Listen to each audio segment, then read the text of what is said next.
실제 유대 풍습에서는 들러리의 등불이 꺼지게 되면 그 사람은 혼인잔치의 즐거운 그 분위기를 깰 뿐만 아니라 그 혼인을 기쁘게 여기지 않는 불청객이라 간주하여 혼인잔치에 들이지 않는다고 합니다.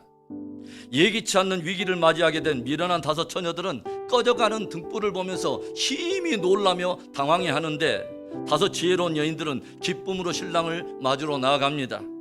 이 비유 속에서 우리가 보게 되는 위기는 무엇이었습니까?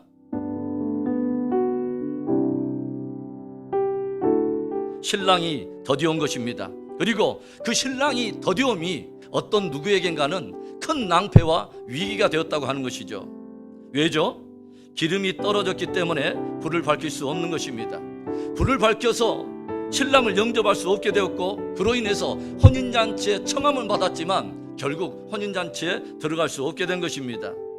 예수님께서 이 비유를 통해서 들려주고자 하는 메시지가 무엇일까요? 예수님의 더디오심이 분명 많은 이들에게 위기가 될 것이라고 하는 사실입니다. 어찌 보면 예수님의 더디오심이 지혜로운 믿음과 어리석은 믿음을 나누는 시험 요소가 되고 저들의 서로 다른 마지막 운명을 나누는 분기점이 된다고 하는 것이죠. 오늘의 말씀의 끝에 주님은 이렇게 들려주세요. 13절의 말씀, 그런즉 깨어 있으라. 너희는 그 날과 그 때를 알지 못하느니라. 무슨 의미입니까? 주의 날과 때를 알지 못하는 너희들은 깨어서 넉넉한 기름을 준비하고 있으라 라는 그런 말씀인 것이죠.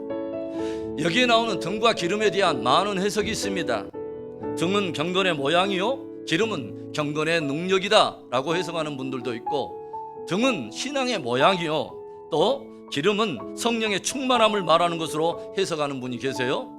그런가 하면 등이 표면적인 행위와 의식이라면 기름은 주님과의 구체적인 친밀함을 의미하는 것이다 라고 해석하는 분도 계십니다. 그래서 사람들이 주님의 더디오심으로 인해서 어떤 일이 일어나냐면 점점 경건의 능력이 사라지고 성령의 충만함도 사라지고 주님과의 친밀함도 사라지면서 주님의 그 더디오심이 많은 이들에게 큰 위기 요소로 작용할 수 있다고 하는 것을 들려주고 있다고 하는 거죠. 이번에 우리는 코비드-19이라고 하는 전혀 예기치 않는 전염병으로 인해 전례 없이 교회를 봉쇄해야 되고, 비대면 예배라고 하는 예기치 못한 새로운 예배 포맷을 통해서 자신의 경건을 지켜가야 하는 어려운 시즌을 우리가 지나가고 있습니다.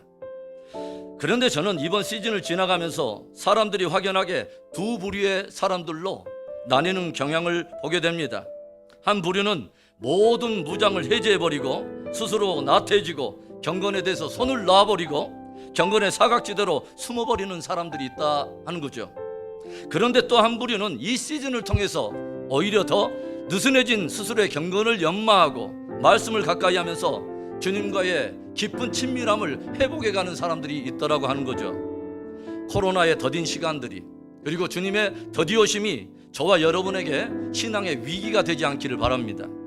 주님 오실 때까지 불 밝힐 수 있는 기름을 넉넉히 준비하는 그 지혜와 슬기로움이 저와 여러분 안에 있기를 주님의 이름으로 축원합니다.